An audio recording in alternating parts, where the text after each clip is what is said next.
You know, you never know what it is, what that thing is that draws you to that person.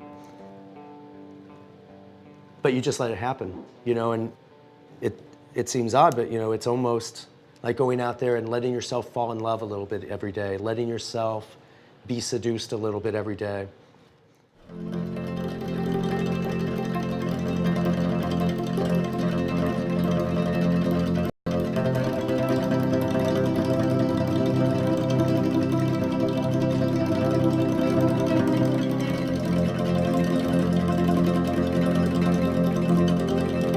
I grew up playing sports and slowly kind of got into fashion when I was in junior high. You know, I mean, it was a great way to attract girls. It certainly set me apart from all the other kids in a Midwest junior high.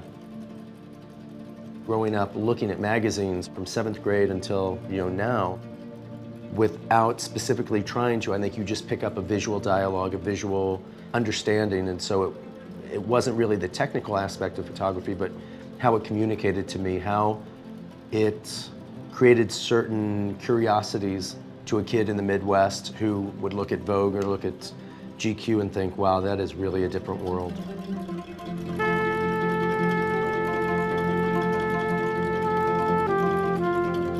I feel very lucky to get to have part of my day leading a visual life. It takes X amount of time every day just to make the blog work, just to get everything going and get all the business of it done. But then the real joy of it is having those 4 or 5 hours a day to go out and just be in the world that you're in, see it, keep your eyes open, and really relate to what you're seeing, react to what you're seeing.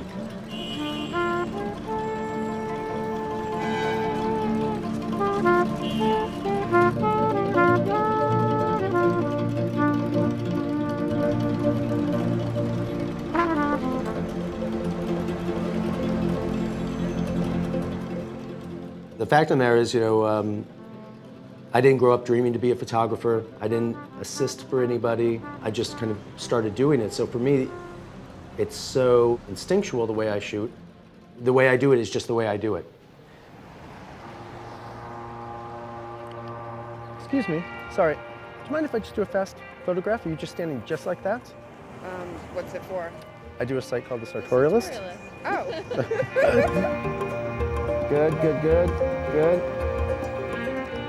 I don't see 100 images a day that I'd want to take. You know, I see 2 or 3, and so for me it's very easy to be patient and wait for those images because that's just the way I thought it was supposed to be. Thank you very much. I appreciate it. I love your site. Sorry I didn't know who you are. That's okay. It's the man behind the camera. Exactly. It's always the genius. It's easier to recognize me looking like that. Thank you very much. Have a good afternoon.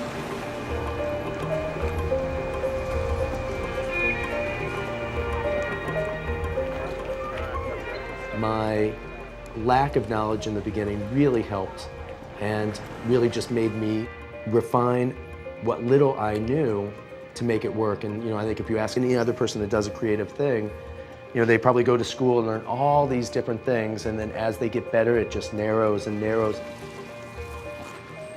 You could ask most chefs, they would need 5 ingredients, 1 pan, and a stick of butter, and they can make the best meal you've ever had. And I think that's really where most photographers would like to get to, is not to have all that other stuff, but be able to create the most beautiful image they can in the most simple way that they can. Right there, stand really straight like this. When I look at something, I don't really think, you know, is that fashionable enough? You know, is that of the moment enough? I'm just reacting.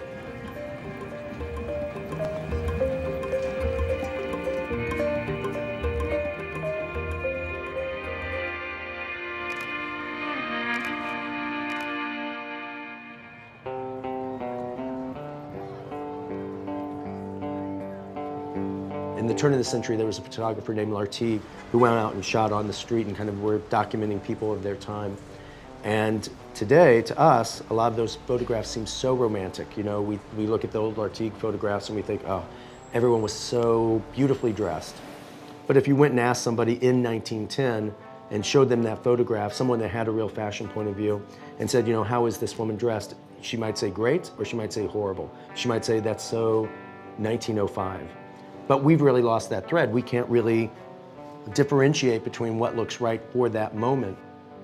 Where now, with the blog, I can take a photograph and have it up on the internet and share it with people across the world.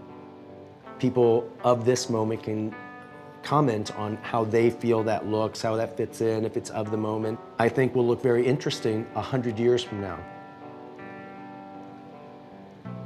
Good. The ability to be able to capture that and how that attitude is going to change over hopefully the next 30 to 40 years that I'll be doing this, capture something that we've really not been able to capture before. Great. Thank you very much. I appreciate it. Thank you.